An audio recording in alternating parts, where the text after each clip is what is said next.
On the afternoon of Tuesday, the 30th of January in the year 1649, the English King, Charles I, stepped out of the banqueting hall of the Palace of Whitehall onto the scaffold.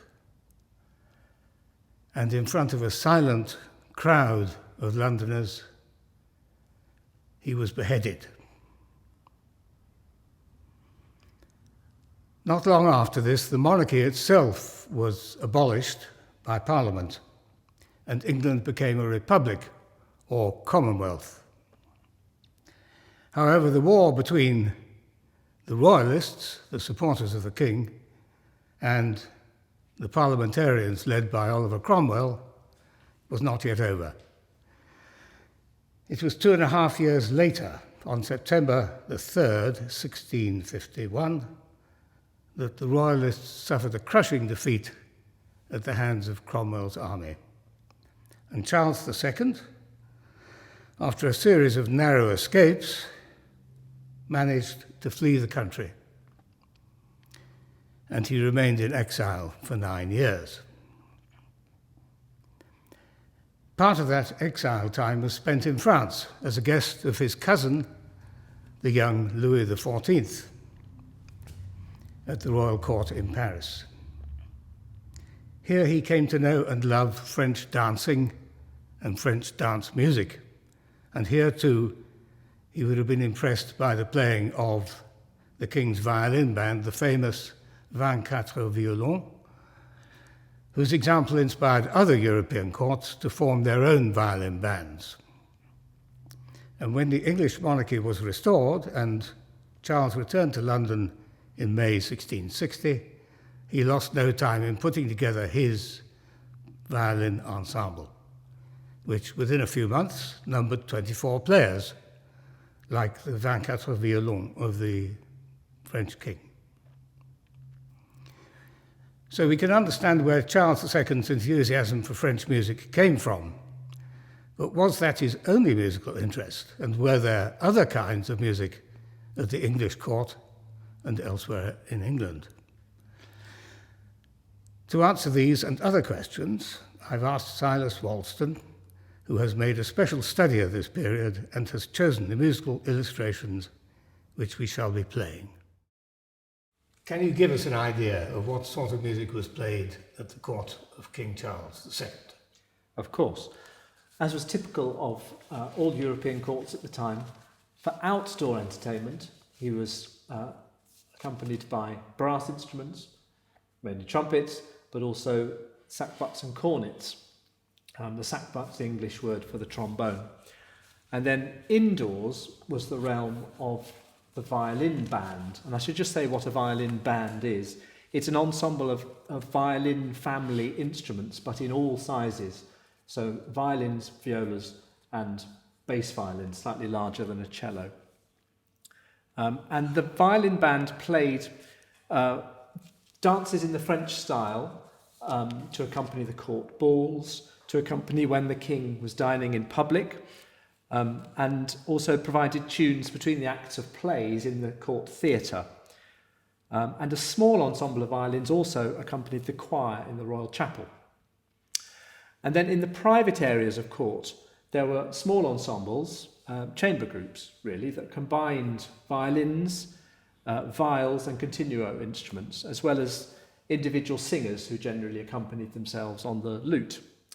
And in all of this, Charles was imitating the musical establishment and practices of Louis XIV as he had witnessed them. But in addition to these musicians, nearly all of whom were Englishmen, two other distinct groups of musicians were also employed at court. One, a group of Frenchmen, and the other, Italians. And I'll talk in detail about these groups later, but the musical examples in this talk have been chosen to illustrate these different and to some extent competing musical styles at the court of Charles II, who reigned from 1660 to 1685.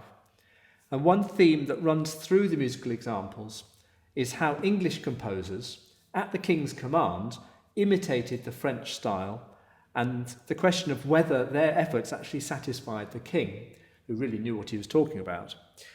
And for our first musical example, I'd like to illustrate the style of English music performed in the private areas of court. And the music is by Matthew Locke, who was arguably the leading English composer at the time, and he was appointed to the most prestigious musical posts at court. He had in fact also travelled to the continent in the 1640s, possibly in the company of Charles as he fled into exile. So Locke had almost certainly also had direct experience of French style, but he was outspoken in his defence of English music and famously wrote that he'd never yet seen any foreign instrumental compositions worthy an Englishman's transcribing, with the exception of a few French courants. We're going to play two movements from Locke's Broken Consort, a title which refers to the mixing of instruments from different families, in this case violins, viols and the harpsichord. And this piece was composed in 1661, and the first movement is a fantasia, which is very contrapuntal, with many unexpected harmonic and melodic twists along the way. And this style draws on the music of William Laws, who worked at the English court in the 1630s. And we follow this with a courant by Locke, which reflects the contrapuntal approach to writing this dance form, which was also something that Locke got from Laws. And it also has some very playful and confusing rhythmic games. It's a courant which would be very hard to dance to, hard even to beat time to. Mm.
Given Charles's known preference for French music, do we know what his reaction was to the older English style found in Locke's music? Well, according to the early 18th century writer Roger North, Charles had an utter detestation of fancies. He hated them. And fancies mean here the contrapuntal fantasia style. Charles preferred music he could beat time to. And it appears that Charles tolerated the older English style of music for about a year. But in the winter of 1661, he appointed a small violin band of 8 players to perform airs and dance tunes in the private areas of court. And by 1663, this new group had completely displaced the older style of the broken consoles, like the music we were just playing. And it was not just the style of music that mattered to Charles, it was the manner of performance. And the way that English musicians performed dance music was a source of frustration to Charles throughout the first 5 years of his reign.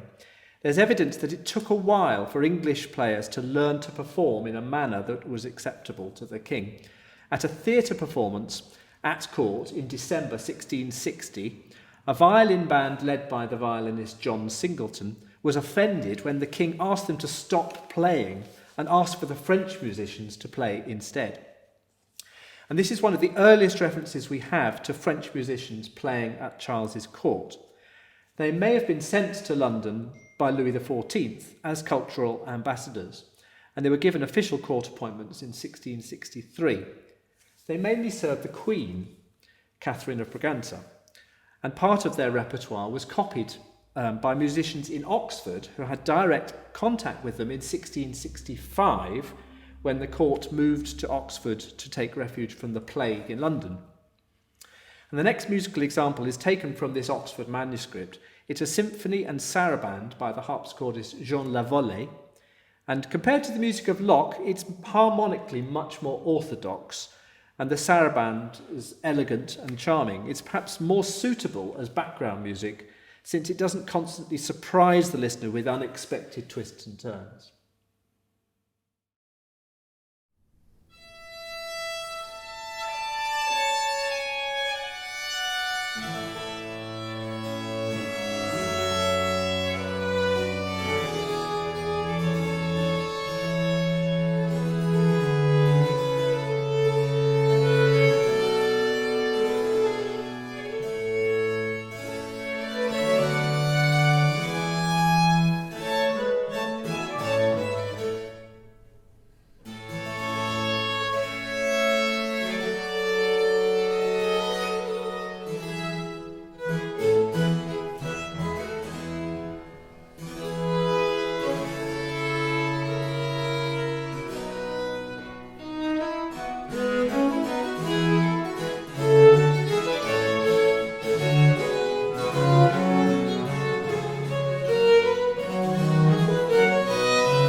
as a violinist, I'm most aware of the Italian influence on English music, or on English people, from the violinists who came from Italy to London, and some of whom actually stayed, like Geminiani.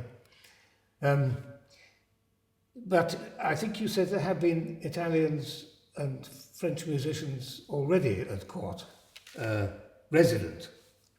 Well, yes, in fact, there'd even been French musicians at the court of Charles's father, Charles I. In 1630s, there was already a violin band at the English court. It was slightly smaller, just 14 players, but it was led by the Frenchman Etienne No. It was Charles II who brought up the size of the band to 24 players. Then in addition to the small group of French musicians that I mentioned accompanied the Queen from at least 1663, a group of Italian singers was also recruited in 1664. And this group was led by the composer Vincenzo Albrici, and it performed Roman motets and cantatas by composers like Marco Marazzoli, Luigi Rossi, and Giacomo Carissimi. And they gave private performances to a very select audience at court. This was another aspect of the musical life at the court of Louis XIV that Charles wished to emulate. Italian music, specifically Roman music, was held in very high regard at the French court as a result of the efforts of Cardinal Mazarin, the de facto ruler of France during Louis XIV's minority. Mazarin believed in the political importance of artistic patronage and in the superiority of Roman art, architecture, opera, and chamber music, and he made strenuous efforts to introduce Roman culture to Louis XIV when he was very young. And Charles witnessed this firsthand. He was in Paris for the extravagant premiere of Luigi Rossi's Orfeo in 1647, and he also attended private performances of Italian vocal music. Back in London, the Italian group of singers that was recruited in 1664, they were soon required to sing in the chapel, the Catholic chapel of the Queen. And it was here that there's evidence of a culture clash between the English and the Italian musicians. Matthew Locke was the organist of the Queen's Catholic chapel, and according to Roger North, the Italians did not approve of Locke's manner of playing and insisted on appointing more polite hands. In other words, having an Italian organist as well as Locke. And the Italian organist appointed to this position in 1673 was Giovanni Battista Draghi.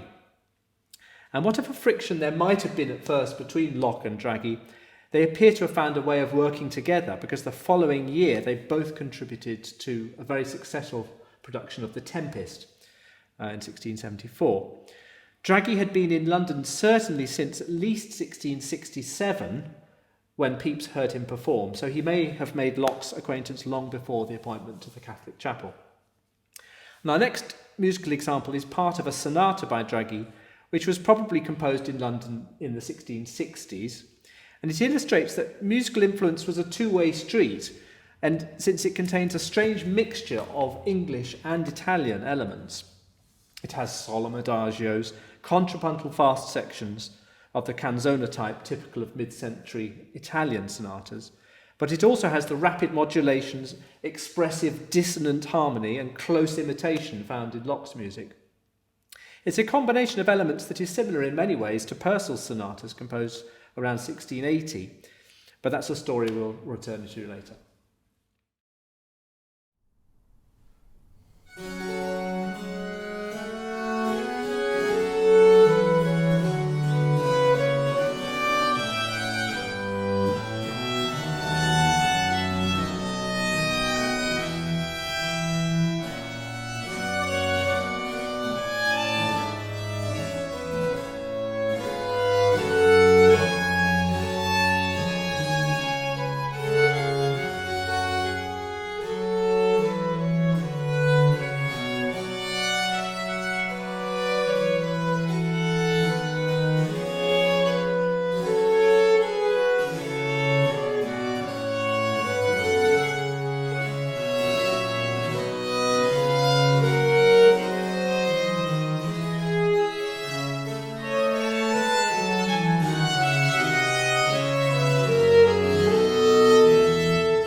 Given our knowledge of Charles II's tastes in music, I assume that the sonata we just played would not have been heard at court. Would be fair to say, would it, that Charles was chiefly concerned with forming his own version of Louis's violin band. Can you tell me how old was that band? Did Louis or Lully form it, or was it older than that? And how did Charles go about forming his version of it? Well, yes, the French violin band goes quite a lot further back. Dancing, accompanied by violins, was becoming an increasingly important part of court entertainment throughout the whole of the second half of the 16th century at the French court. A number of players in the court band reached that iconic number of 24 by 1614. And this band featured in the ballet de cour, as well as playing at court balls, receptions of important visitors, and at state banquets. Just exactly those things which Charles copied in London. In France then, from 1648, a smaller group of around 14 violinists, by which I mean players on all sizes of the violin family, this was created, and it was known as the Petit Violon or the Petite Bande. And this group was called together intermittently, and that was the group that the 20-year-old Lully was given control of in 1653. So when Charles came to form his own version of the 24, he first of all increased the numbers of the band to 24. In practice, it appears that the English band rarely performed at full strength. Initially, Matthew Locke was in charge of the violin band, but the violinist John Bannister caught the king's eye as a potential leader. So in December 1661, a passport was issued to John Bannister to allow him to go to France to see and learn the way of French composition and to observe how Lully achieved such high standards of performance and discipline. On his return in the spring of 1662, Bannister was given authority to choose 12 musicians to be a select band, in direct imitation of the Petite Bande, and he was given power to order and instruct and direct them for, and I quote, better performance without being mixed with any of the other violins. So it appears that there was a problem of the quality among the players, and only really 12 of them could play to the standard that Charles required. Our next example is a pair of dances by Bannister. The first illustrates his best attempt at the French style, and the second is a hornpipe, which is a typical English earthy style of dance.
So, did Bannister live up to the high hopes of the king? Well, he remained in charge of the violin band for 4 years, and by selecting the best players, he probably did achieve higher standards of performance.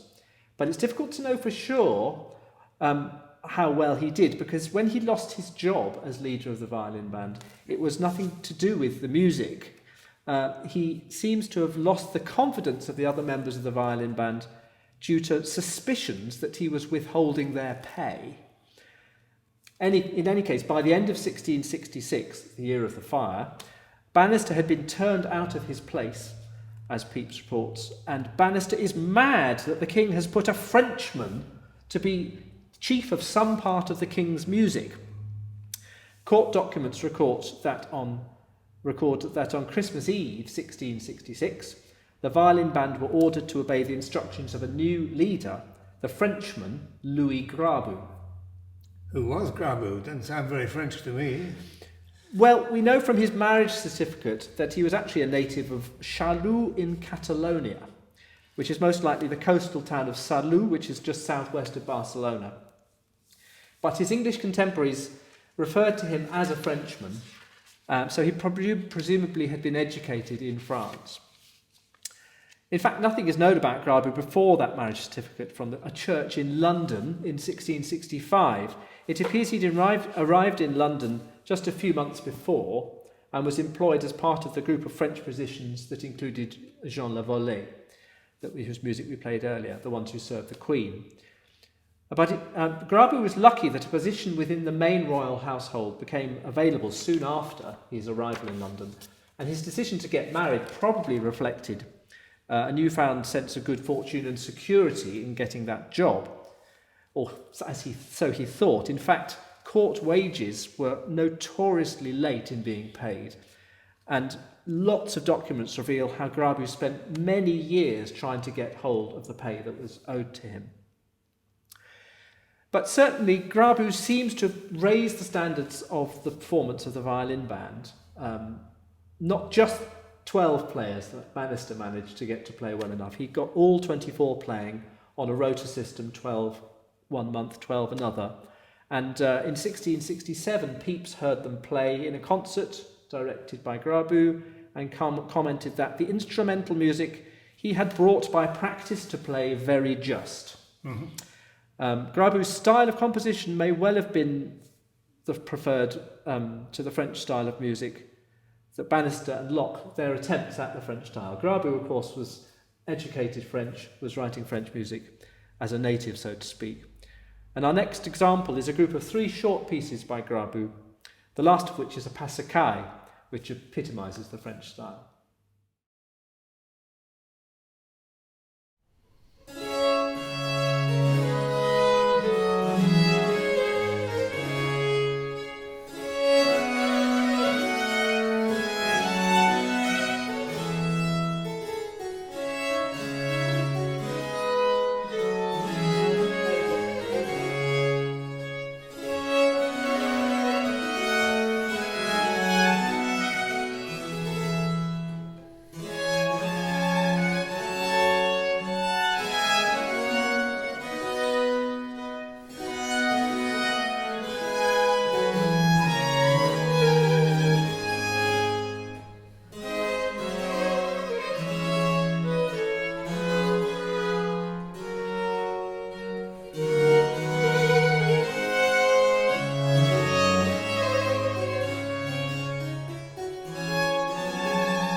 Did the dismissal of Bannister from his job and the appointment of Gravy have any effect on music making outside of the court in London?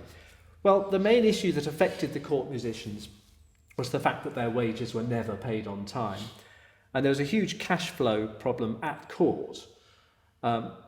And as a result, musicians like Bannister had to find alternative sources of income. It's true that even if they had a court position, they still needed to find alternative sources of income because their wages were paid so late, if at all. So Bannister, like many others, including Matthew Locke, began to write music for the theatre. But Bannister also had the idea of performing music in its own right. In fact, at the theatre, there was a long time before the show that the violin band would play to entertain the waiting audience before the show began. And Bannister must have realised that that in itself could be a form of musical entertainment that the public would be willing to pay for. So he started to organise what turned out to be the first public concerts in London. They took place in pubs, in a room in the back of a pub. There's lots of evidence from newspaper advertisements of concerts happening certainly between 1672 and 1679, which was the year before Bannister, when he died. But the concerts may have started even earlier than that. Bannister charged 1 shilling entrance fee, and the musicians who were there played music on request, so the audience could actually ask for what they wanted. For example, they might ask for a tune that they'd heard in the theatre. The next musical example we'll play illustrates the sort of music that may have been played in those concerts, including a theatre tune. Music again is by Matthew Locke. The first tune is a gavotte, or in English a gavotte. In one source, this is called the opera tune, so it seems to have started life in the theatre. In fact, there's a 4-part version. We will play a 3-part version here. And the second tune we'll play is a fantasia. Again, a contrapuntal style of writing, but it also includes some running semiquavers passage, which is very similar to the famous music that Locke wrote to The Tempest in 1674, which depicted the storm, rising and falling of the storm. And then we finish again with a very sort of raucous English hornpipe.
Purcell writes in the preface to his sonatas of 3 parts that he had endeavoured a just imitation of the most famed Italian masters. In other words, he tried to copy the music of the most famous Italian composers. Who were these composers? Well, much ink has been spilt on this subject. We don't know, for example, whether Corelli's Opus 1 sonatas arrived in London in time for Purcell to take note of them. They were published in Rome in 1681. But judging from the music itself, Corelli was not one of the composers Purcell was imitating. The sequence and types of movements in Purcell's sonatas are much more similar to the music of Carlo Ambrogio Lonati, a violinist from Milan, and a number of copies of Lonati's sonatas were made in England, including one copy that's dated 1680, so it was definitely in the country around the time that Purcell was composing his sonatas. Rather confusingly, these sonatas by Lonati are attributed to the Roman lutenist Lelio Collista in all these English manuscripts, and Purcell even quotes a passage from one of these sonatas saying, music by Collista, it's by Lonati. There were also manuscript copies of sonatas by Legrenzi, Cazzati, and Vitali, and these were circulating in England in the late 1670s. And these may also have been models for Purcell. But we must not also forget that there were Italians in London as well. The music of Nicola Matteis does not seem to have been an influence, but the music of Draghi that we played earlier may well have been. So the example we're going to play is a sonata by Lonati, and we'll follow that, our final musical example, with a sonata by Purcell to enable a direct comparison.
How did Purcell incorporate the Italian element into his music? And were there other elements alongside the Italian? Purcell seems to have been primarily fascinated by the canzona type movements, the contrapuntal movements, where individual strands of music are combined, one, with a line above, which is then put below. That's something he'd also explored in his viol fantasies. And another element that was clearly one he incorporated in his sonatas is the formal structure of the sonatas, a series of 5 or 6 short linked movements.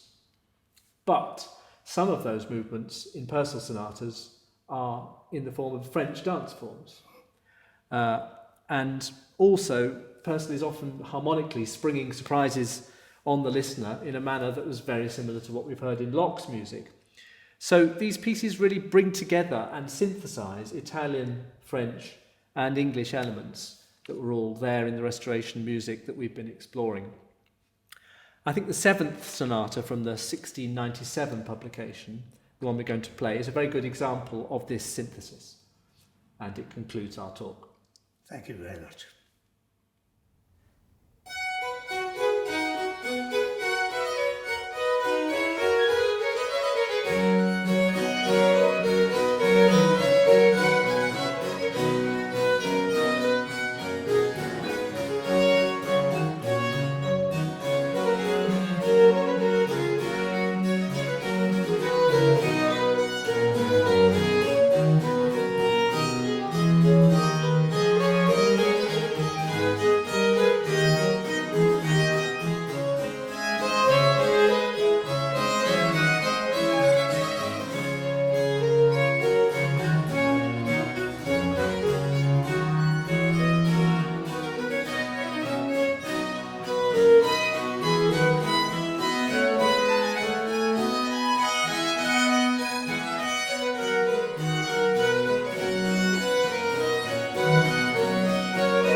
Thank you.